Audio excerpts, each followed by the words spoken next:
Hello students, today's lecture we will discuss about environmental studies in this paper 6 number unit environmental policies and practices.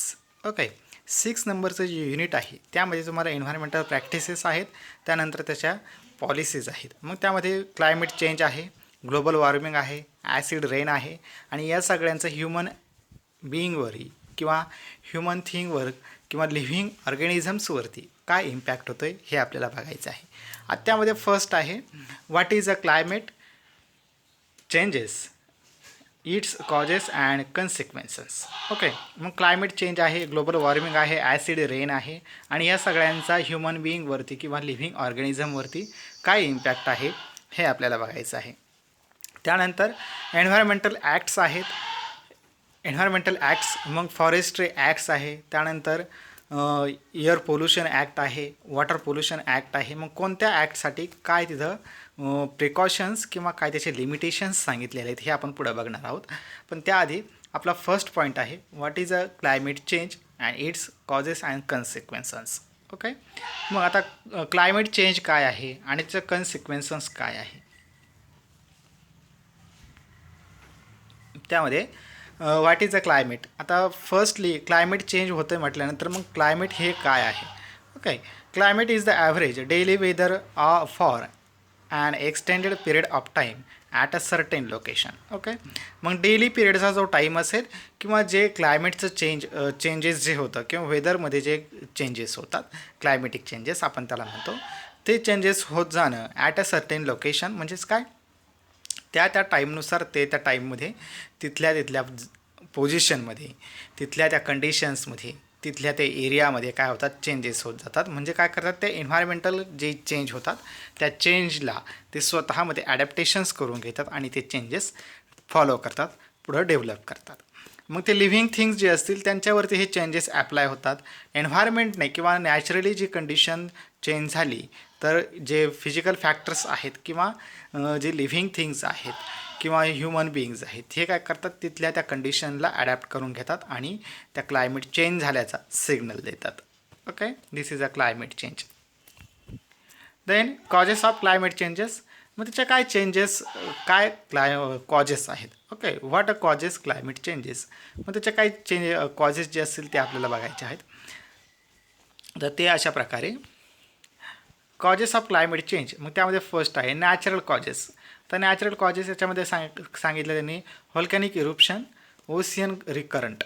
Okay, आता व्हॉल्कॅनिक इरुप्शन्स म्हणजेच काय, त्याच्यामध्ये काय होतं आहे ज्वाला जी आहे जी अर्थमध्ये ऑलरेडी आहे ती काय होते तिचा बाहेर येण्यासाठी किंवा तिचा स्फोट होतो. ओके, त्याला व्हॉल्कॅनिक इरुप्शन असं म्हटलं जातं किंवा ज्वालाग्राही हे बाहेर येतं. त्यानंतर ओशियन करंट. ओशियन करंट म्हणजेच काय ज्वालामुखी आपण त्याला म्हणतो. तो ज्वालामुखी जो आहे किंवा ते पर्वत जे आहे ते पर्वताच्या सेंटरमधून काय होतं आहे जी हीट जी असेल ती हीट काय होते एक कॉन्सन्ट्रेट होऊन एका पॉईंटवरून ती काय होते पूर्णपणे बाहेर येते. This is a volcanic eruptions. Then human causes. मग ह्युमन कॉजेस काय human activities, burning of oils, deforestation, fertilisers. मग ह्युमन काय कॉजेस करतं किंवा ह्युमन कशा प्रकारे एन्व्हायरमेंटमध्ये चेंजेस करण्यासाठी काय याचा इफेक्ट आहे. त्यामध्ये फर्स्ट आहे बर्निंग ऑफ ऑइल. ऑइलचं काय करणं बर्निंग करणं किंवा ते ॲज अ फ्युएल म्हणून त्याचा यूज केला जातो. देन डिफॉरेस्ट्रेशन केलं जातं. म्हणजे जे चांगल्या प्रकारचे जे प्लांट्स असतील किंवा ह्युमन ॲक्टिव्हिटीज जे आहेत. आता फॉर एक्झाम्पल एखादी इंडस्ट्री तिथं क्रिएट करायची आहे तर इंडस्ट्री क्रिएट करण्यासाठी त्यांना जागा चांगली पाहिजे. मग ती जागा क्लिअर करण्यासाठी तिथे जर काही प्लांट्स असतील तर प्लांट्स काय केले जातात रिमूव्ह केले जातात. म्हणजे तिथं काय ज्या प्लांट्स आहेत त्यांचं डिफॉरेस्ट्रेशन केलं जातं, कटिंग केलं जातं. Then fertilisers. मग फर्टिलायझर्स म्हटल्यानंतर तिथं काही जे केमिकल्स असतील किंवा अदर काही ॲक्टिव्हिटीज असतील ते ॲक्टिव्हिटी थ्रू किंवा केमिकल्स थ्रू काय केलं जातं ते फर्टिलायझर्स जे आहेत ते सॉईलमध्ये एंटर करून दिले जातात आणि त्याच्या थ्रू ते हाय इल्डिंग प्रॉपर्टी म्हणून हाय इल्ड प्रॉपर्टी मिळावी यासाठी त्या फर्टिलायझर्सचा यूज केला जातो. पण ते जर जास्त प्रमाणात यूज झाले तर तिथं काय होतं त्याचा त्याचा इफेक्ट त्या क्लायमेटवरती होऊन जातो. Then variations in sun energy reaching earth. Okay. मग जी एनर्जी जी आहे सन एनर्जी ती काय होते अर्थला पहिल्यापासूनच म्हणजे पूर्वीपासूनच ती काय झालेली आहे प्रोव्हाइड होत आहे. Then changes is the reflectivity of earth atmosphere and surface. मग ती काय दिवसेंदिवस त्याच्यामध्ये चेंज होत चाललेलं आहे. ॲटमॉस्फिरिक चेंजेस त्याच्यामध्ये होत आहेत. Changes is a green house effect which affect the amount of heat written by अर्थ ॲटमॉस्फिअर. मग ग्रीन हाऊस इफेक्ट किंवा ग्रीन हाऊस गॅस ज्यावेळेस क्रिएट होतो प्रोड्यूस केला जातो मग अर्थमधली जी एनर्जी आहे ओके किंवा अर्थवरती त्याचा ॲटमॉस्फिअरवरती काय इफेक्ट होतो तोच इफेक्ट काय होतं ॲटमॉस्फिअरमध्येच क्रिएट केला जातो. हा त्याचा कॉजेस आहे. ग्रीन हाऊस हा सुद्धा काय त्याचा कॉजेस आहे. This factor have cause earth climate to change many times. Okay. मग त्यामुळे काय होतं आहे अर्थमध्ये क्लायमेट चेंज हे वेळोवेळी होत गेलेलं आहे आणि आत्तापर्यंत होत आहे. Then global warming. ग्लोबल वॉर्मिंगचा काय इफेक्ट आहे. Gas molecules that absorb thermal infrared irradiations in sufficient quantity can force a climate system. This type of gas molecule are called greenhouse gases. Okay. मग याच्यामध्ये काय केलं जातं थर्मल इन्फ्रारेड रेडिएशन त्याला provide करून किंवा त्या हाऊसमध्ये क्रिएट केले जातात आणि त्याच्या थ्रू ती सिस्टीम जी आहे ती सिस्टीम मेंटेन केली जाते सफिशियंट क्वांटिटीमध्ये. आता ग्रीन हाऊस याच्यामध्ये काय केलं तर स्मॉल क्वांटिटीमध्ये जे प्लांट्स किंवा प्लांटलेट्स असतील त्याच्यामध्ये ते प्लांट्सलेट्स क्रिएट केले जातात त्यांचं प्रोडक्शन केलं जातं डेव्हलपमेंट केलं जातं आणि त्यांना जेवढ्या प्रमाणात पाहिजे तेवढ्याच प्रमाणात ते सफिशियंटली काय केले जातात ते मॉलिक्युल्स असतील किंवा ते गॅसेस असतील ते गॅसेस त्याला प्रोव्हाइड केले जातात आणि त्याचं परत काय होतं त्याचं क्रिएशन झाल्यानंतर ते परत त्याला प्रोव्हाइड केले जातात. Okay. This is called as a gas molecule also called as a greenhouse gases. Then examples of greenhouse gases. Example carbon dioxide त्यानंतर water vapour methane nitrous oxide etcetera एवढे सगळे काय आहेत global वॉर्मिंगमध्ये greenhouse gas production केले जातात. The greenhouse gases at like blanket absorbing IR radiation and preventing from escaping into outer space. Okay. मग याच्यामध्ये रॅडिएशन इन्फ्रारेड रॅडिएशन्स हे काय केले जातात प्रोव्हाइड केले जातात डेव्हलप केले जातात. The net effect is a gradual heating of earth atmosphere and surface of process known as a global warming. मग अर्थ ॲटमॉस्फिअरवरती काय केलं तर याचं क्रिएशन होतं आणि त्याच्यावरती याचा इफेक्ट होतो आहे म्हणजे जी हीट आहे ती हीट अर्थच्या सरफेसवरती क्रिएट होते आणि अर्थच्या सरफेसवरतीच काय होतं हिचं रिम्युनेशन होतं. ओके. रिन्युएशन होतं त्याच्यानंतर काय होतं आहे त्याच्यामध्ये जे ॲटमॉस्फेरिक लेअर असेल किंवा सरफेस असेल त्याच्यावरती सुद्धा ह्याचा इफेक्ट होतो. Then what is ozone. Ozone हे काय आहे क्लायमेट चेंजमधला एक पार्ट आहे. O3 gas compose of atom of oxygen. Okay. मग किती atom of oxygen 3 atoms of oxygen. This is called as a formation of ozone. Bluish gas that is harmful to breathe. मग हा bluish कलरचा जो gas आहे तो काय breathing करण्यासाठी हार्मफुल इफेक्ट देतो. Then nearly 90% of earth ozone is a stratosphere and refer to as a ozone layer. मग 90% जो लेअर आहे अर्थवरचा तो स्ट्रॅटोस्फिअरचा आहे. Ozone absorb a band ultraviolet radiations called ultraviolet band. Okay. मग ते काय करतो ओझोन लेअर जो आहे तो अर्थच्या सराउंडिंगला पूर्णपणे सराउंडिंग करतो आहे आणि ओझोन लेअर ॲब्सॉर्ब करण्यासाठी ओझोन लेअर काय करतो आहे अल्ट्राव्हायलेट रेज जे आहेत ते सूर्यापासून किंवा सनपासून अल्ट्राव्हायलेट जी रेज आहेत ते इनडायरेक्टली पृथ्वीपर्यंत येऊ न देता ते अल्ट्राव्हायलेट रेज ओझोन लेअर काय करतो आहे मधल्यामध्ये ॲब्सॉर्ब करून घेतो आहे. ओके. ओझोन लेयर्स फर्स्ट आहे एक्झोस्फिअर 400 kilometre altitude. Then thermosphere 300 kilometers, mesosphere 50 kilometers, stratosphere 40 kilometers and troposphere 10 kilometers. अशा प्रकारे काय आहे ओझोन लेअरचं फॉर्मेशन झालेलं आहे. Then formation of ozone layer O2 plus sunlight O plus O is equal to O plus O2 is equal to O3. Okay. ॲटमॉस्फिअरमधला O2 आणि plus sunlight यांच्यापासून काय होतं आहे O2 फॉर्मेशन होतं आणि O plus O2 it produces O3 also called as a ozone. Then ozone depletion.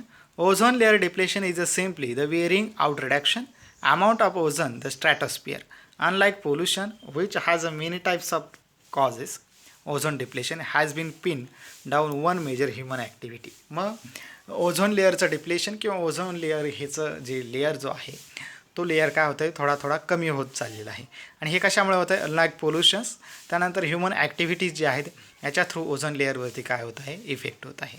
Then industries that manufacture things like insulating forms, solvent, soaps, cooling things like air conditioners, refrigerator, and take away containers use something called chlorofluorocarbons. म्हणजेच human थिंगने काय केलेलं आहे किंवा human ॲक्टिव्हिटीजमध्ये काय केलं, ती industry produce केले जातात आणि त्याच्या थ्रू जे सॉल्व्हंट इंडस्ट्रीज आहेत, सोप इंडस्ट्रीज आहेत, कुलिंग थिंग्स आहेत, एअर कंडिशनर्स आहेत, रेफ्रिजरेटर्स आहेत, याच्या थ्रू याचं प्रोडक्शन करण्यासाठी किंवा याचं प्रोडक्शन झाल्यानंतर याच्या थ्रू जे पोल्युशन होतं ते पोल्युशन जे आहे ते इफेक्ट करतं ओझोन लेअरवरती. त्याच्यामुळं ओझोन लेअरचं काय होतं? डिप्लेशन होतं. कॉजेस ऑफ ओझोन डिप्लेशन, त्यामध्ये फर्स्ट मॅनमेड कॉजेस, मग ह्युमन मेंग किंवा ह्युमन थिंगच्या ज्या ॲक्टिव्हिटीज आहेत त्याच्या थ्रू झालेले जे कॉजेस किंवा त्याच्या ॲक्टिव्हिटी थ्रू झालेलं त्याचं damages. Then chlorofluorocarbons, halons, methyl chloroform, hydrofluorocarbons, natural causes. Okay, एवढे त्याचे ह्युमन मेन मॅड कॉजेस आहेत. Then impacts of ozone depletion, मग इम्पॅक्ट्स काय होतात? हार्म टू ह्युमन हेल्थ, मग ह्युमन हेल्थ कसं आहे? हार्मफुल आहे.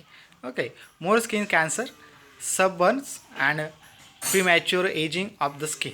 ओके, मग काय स्किनवरती स्किन कॅन्सर त्याचा होऊ शकतो. त्यानंतर सबबर्न प्रीमॅच्युअर, मग मॅच्युअर होण्याआधीच त्या काय होणे, त्या सेल्स जे असतील किंवा जी ऑर्गॅनिझम जो असेल तो काय होणं? डॅमेज होणं. मग cataracts blindness and other eye diseases, मग ओझोन डिप्लेशनमुळं काय होतं आहे? ब्लाइंडनेसचा आजार ह्युमन बिईंगला क्रिएट होतो. Then adverse impacts of agriculture, मग ॲग्रिकल्चरवरती काय इम्पॅक्ट होतो आहे ओझोन डिप्लेशनचा? Plant growth especially in seedling is harm by more intense ultraviolet radiation, मग अल्ट्राव्हायलेट रेडिएशन जे आहे ते अल्ट्राव्हायलेट रेडिएशनचा सुद्धा काय होतं याच्यावरती इम्पॅक्ट होतो आहे ॲग्रिकल्चरल फील्डमध्ये. Major crops species are particularly vulnerable to increase ultraviolet resulting in reducing growth, photosynthesis and flowering, मग फोटोसिंथेसिस आणि फ्लावरिंग या दोन कंडिशन्सवरती सुद्धा काय होतं आहे? ओझोन डिप्लेशनचा इफेक्ट झालेला आपल्याला दिसून येतो आहे. Then the acid the impact of acid rain, मग ॲसिड रेनचा काय इम्पॅक्ट आहे? ओके, ग्लोबल वॉर्मिंग बघितलं, क्लायमेट चेंज बघितलं, त्यानंतर ओझोन डिप्लेशन बघितलं, आता लास्ट आहे ॲसिड रेन. ओके, आता the impact of acid rain ते काय आहे? What is acid rain? Acid rain is a basically rain that has higher than normal acid level low pH. Okay, मग acid rain म्हणजेच काय? ज्यावेळेस rainy season असतो त्या रेनी सीझनमध्ये काय होतं आहे?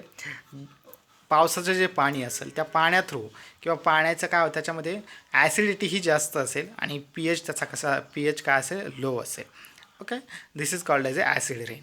It has a harmful effects on plants, aquatic animals and infrastructures. Okay, मग याच्यामुळं काय होतं? ॲसिड रेनमुळं जे प्लांट्स असतील प्लांट्सवरती सुद्धा इफेक्ट होतो आहे, ॲक्वॅटिक ॲनिमल्स असतील यांच्यावरती सुद्धा काय इफेक्ट होतो आहे, त्यानंतर इन्फ्रास्ट्रक्चर्स असतील त्याच्यावरती सुद्धा काय होतं याचा इफेक्ट होतो आहे ॲसिड रेनचा. Then definition, when gas pollutants dissolve in rain water various acids are form. Okay, मग जे रेन ड्रॉप्स असतील त्या रेन ड्रॉप्समध्ये काय होतं आहे? ॲसिडचं प्रमाण किंवा ॲसिडची क्वांटिटी ही जास्त असते आणि त्याच्यापासून ॲसिड फॉर्मेशन होतं. मग त्यामध्ये फर्स्ट आहे CO2 + H2O, H2CO3 carbonic acid, SO2 H2O, H2SO3 sulphurous acid, NO2 H2O, HNO2 nitrous acid plus HNO3 nitric acid, या ॲसिडचं काय होतं? फॉर्मेशन होतं. This is called as acid rain. Then causes of acid rain, मग त्याच्यामध्ये causes दिलेले आहेत. First जे आहे त्याच्यामध्ये इंडस्ट्रीज दाखवलं आहे, त्यानंतर अर्बनायझेशन आहे, त्यानंतर ट्रॅव्हलिंग ज्या मोठमोठ्या व्हीलर्स असतात त्यांच्या थ्रू काय होतं ते ॲसिड रेन होण्याचं प्रमाण काय आहे? जास्त आहे. Then burning coals, oil in natural gas in power station makes electricity giving off sulphur dioxide gas. Okay, म्हणजे मोठे मोठे स्टेशन आहेत त्यांच्यामध्ये काय केलं जातं? पॉवर स्टेशन्स किंवा इलेक्ट्रिसिटी प्रोव्हाइड करण्यासाठी सल्फर डायऑक्साईड गॅस यूज केला जातो.